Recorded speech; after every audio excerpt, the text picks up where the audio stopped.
Aí pessoal, vamos visitar o Chorten em homenagem ao Anatoly Bukrev. Olá pessoal, sou Pedro Hauck da loja Alta Montanha e também da Soul Outdoor. E eu tô aqui no Nepal para fazer mais um Histórias de Montanhas. E pessoal, fica aí no sofá porque hoje, galera, eu vou falar de um grande personagem do montanhismo que foi o cazaque Anatoly Nikolaevich Bukrev. É isso mesmo. Senta aí que depois da vinheta vem a história. Roda a vinheta, Maicon.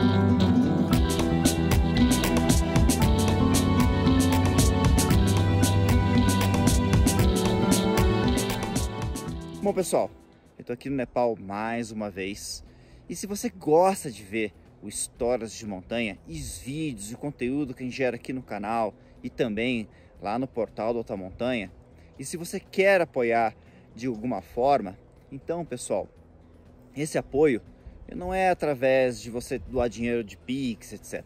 Esse apoio é o seguinte, você vai ajudar a gente comprando na loja Alta Montanha.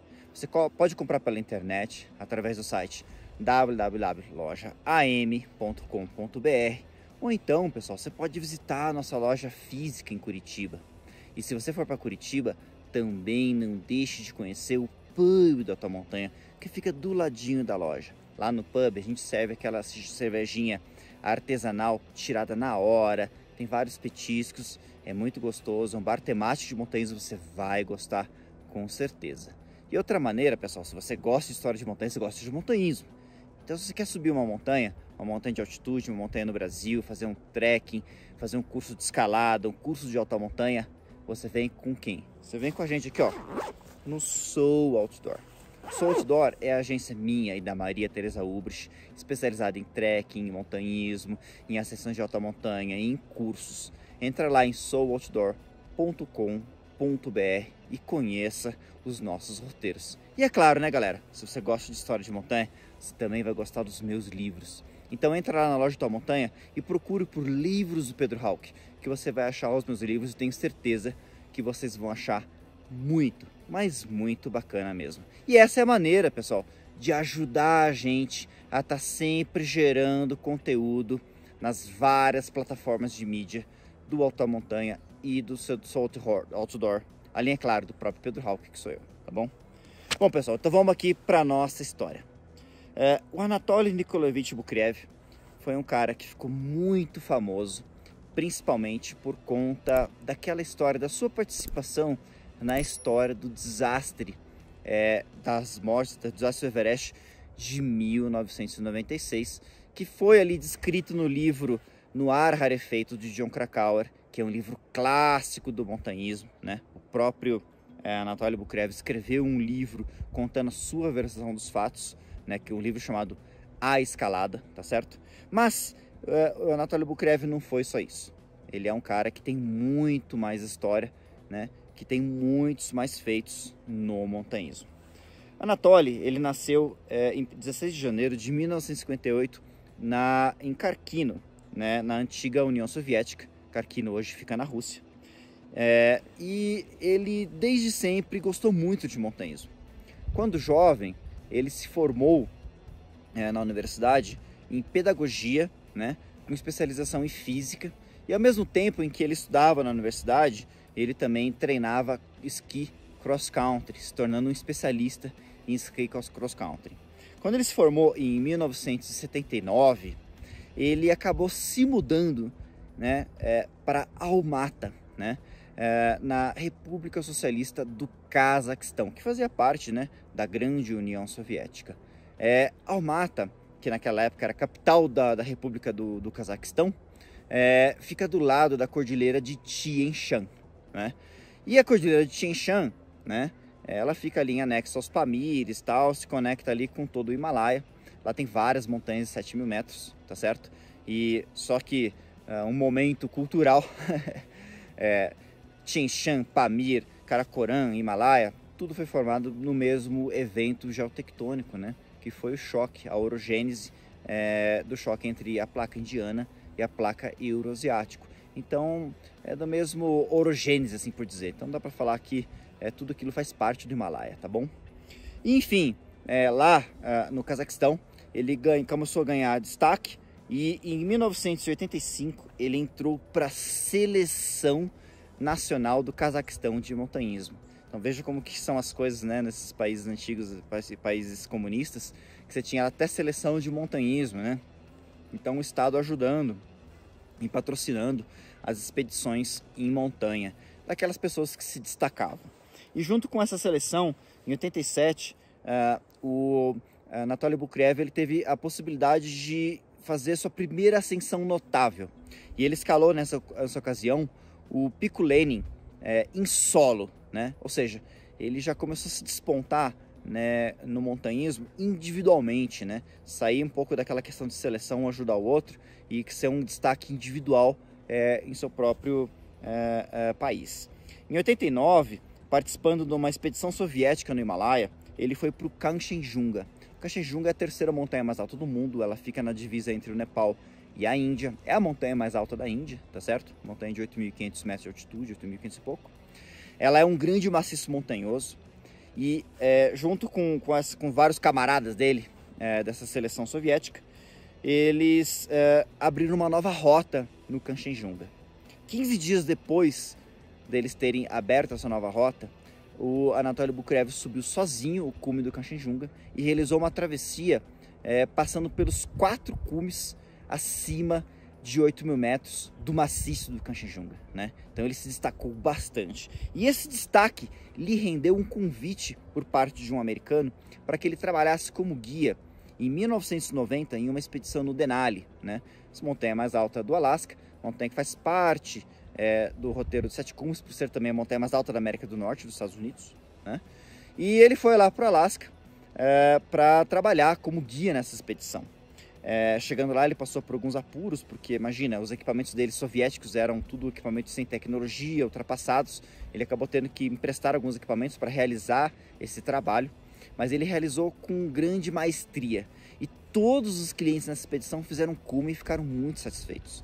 Na volta, quando eles retornaram ao Union Glacier, o lugar onde tem a pista de pouso dos aviãozinhos que chega na montanha através de Talkeetna, ele chegou lá e decidiu fazer a montanha de novo, só que dessa vez de ataque, saindo desde a rede do local onde que pousam os aviões até o cume.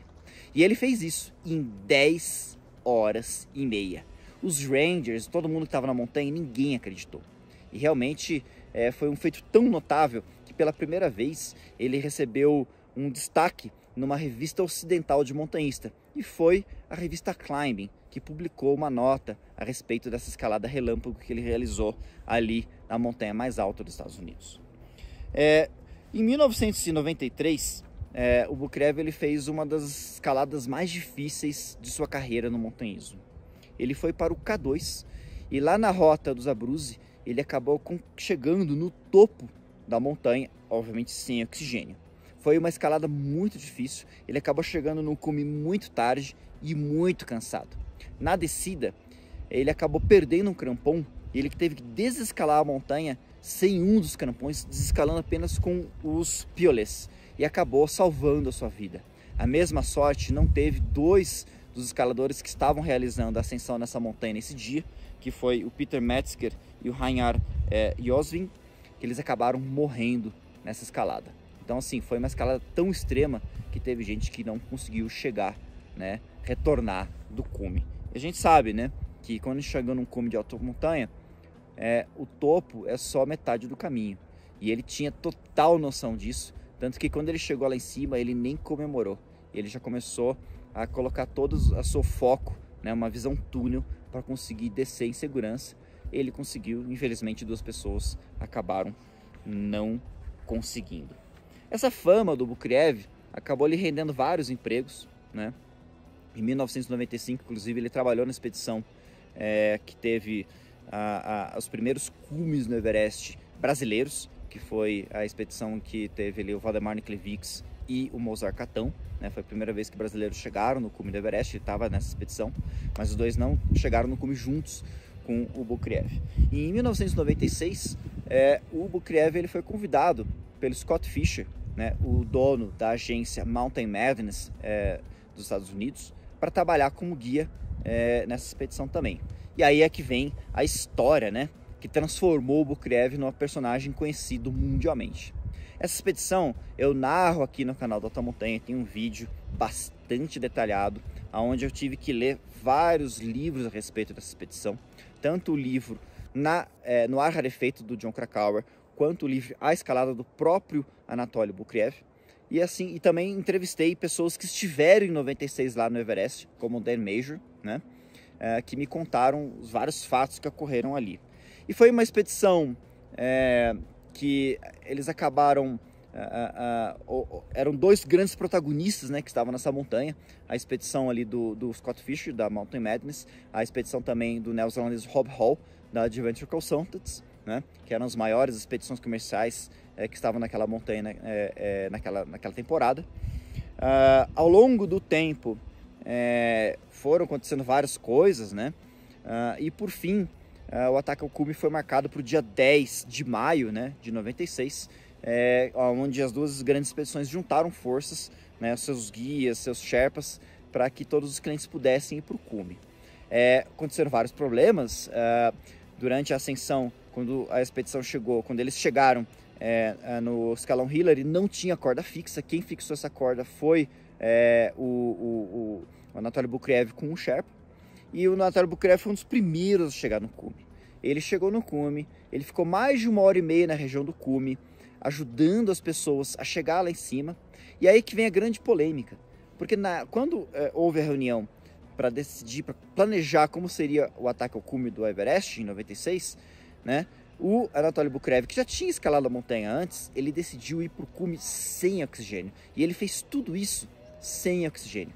Galera, eu já tive acima de 8 metros sem oxigênio. Quando você está nessa altitude, você tem tão pouco oxigênio. E o oxigênio, galera, ele é o combustível da nossa vida. Sem ele você não faz metabolismo. E aí o que acontece com o seu corpo? Além de você ficar muito fraco, inclusive você não conseguir raciocinar direito, né, você também passa muito frio. Então é por isso que muitas vezes esse tipo de escalada, as pessoas acabam sofrendo com congelamentos nos membros, né? Por quê? Porque você não consegue metabolizar direito e não consegue gerar calor no seu corpo, né? E veja só, o Bukriev ele era tão monstruoso, tão forte, que ele fez tudo isso com essas condições na montanha mais alta do mundo. Só que também, depois que ele ajudou as pessoas a chegarem no cume e a galera começou a descer, ele vazou na frente e foi o primeiro a chegar no acampamento. Chegando no acampamento às 5 horas da tarde. E depois disso a gente já sabe o que aconteceu. Esses escaladores que estavam na montanha acabaram ficando perdidos, veio uma tempestade, né? Eles ficaram desorientados, né, no meio do whiteout. O que é o whiteout? O whiteout é quando você não enxerga nada, fica tudo branco. É o oposto do blackout, né? E aí então eles acabaram ficando agrupados e, né, vem depois o fato heróico, né, do próprio Bukriev, que ele saiu da barraca e ajudou as pessoas, salvou a vida de 3 montanhistas, que foi a Sandy Pittman, Charlotte Fox e o Tim Madison, levando eles com segurança até o acampamento 4, que fica localizado próximo dos 8 mil metros de altitude, lá no Colo Sul, né? O próprio Bukriev depois ele saiu mais uma vez para realizar uma busca, e aí ele acabou encontrando seu patrão morto, né? O próprio Scott Fischer. Nessa expedição, de certa maneira, dá para dizer que o Bukriev ele realizou esse resgate com grande êxito. E na expedição de que ele trabalhava, na expedição da Mountain Madness, não morreu ninguém. Só o dono da empresa, né?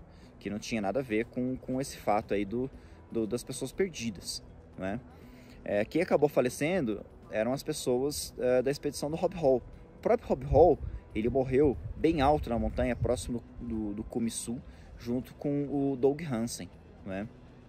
E assim finalizou de maneira trágica essa expedição, tá certo? Agora vem o seguinte, né? O Bucrev ele foi muito criticado por vários montanhistas, tanto pelo John Krakauer, né, que estava na montanha e escreveu o livro No Ar Rarefeito, né, até mesmo pelo Messner, que disseram que ele não deveria ter ido para o cume sem oxigênio. E muitas pessoas, né, muito se pensou, né, como poderia ter sido essa escalada se o Bucrev tivesse ido com oxigênio, se ele tivesse ficado lá em cima e descido com os clientes, né? Algumas pessoas acabaram me imaginando que se isso tivesse acontecido, talvez as pessoas não tivessem ficado perdidas e talvez nem tivesse sido necessário esse resgate heróico do Bucrev. Se isso tivesse acontecido ou não se sabe, porque a história, o que aconteceu foi isso que a gente conhece, né? E de fato o Bucrev se tornou um herói por ter salvado 3 vidas.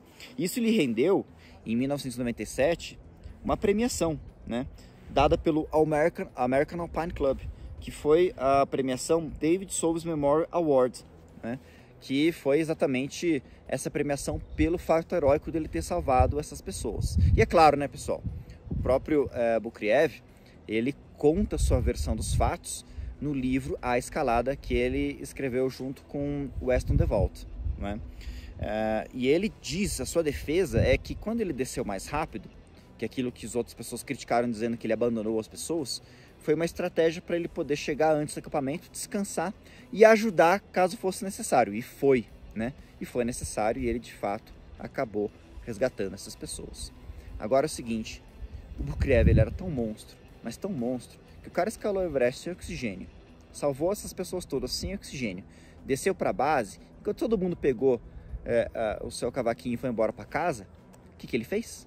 Ele subiu a montanha de novo e ele escalou o Lhotse, que é uma montanha de 8.000 metros, a 5ª mais alta do mundo, que fica do ladinho do Everest.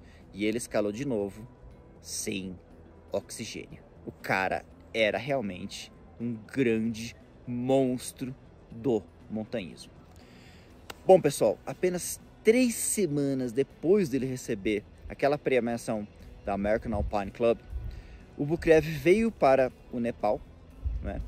E ele veio tentar escalar essa montanha que está aqui de pano de fundo para esse vídeo. Sabe que montanha que é essa? É o Annapurna. Mais especificamente, galera, essa aqui é a face sul do Annapurna. E como vocês podem ver, é uma face extremamente escarpada, cheio de glaciares suspensos, cheio de canaletas por onde pode ter quedas de pedras. Isso aqui, galera, não é uma escalada trivial. Essa face sul, ela foi conquistada em 1970 pelo grande e lendário Sir Chris Bonington. E o Bucrev veio para cá não para repetir o feito do Chris Bonington, mas para fazer algo mais difícil, porque ele veio para cá para escalar essa face no inverno.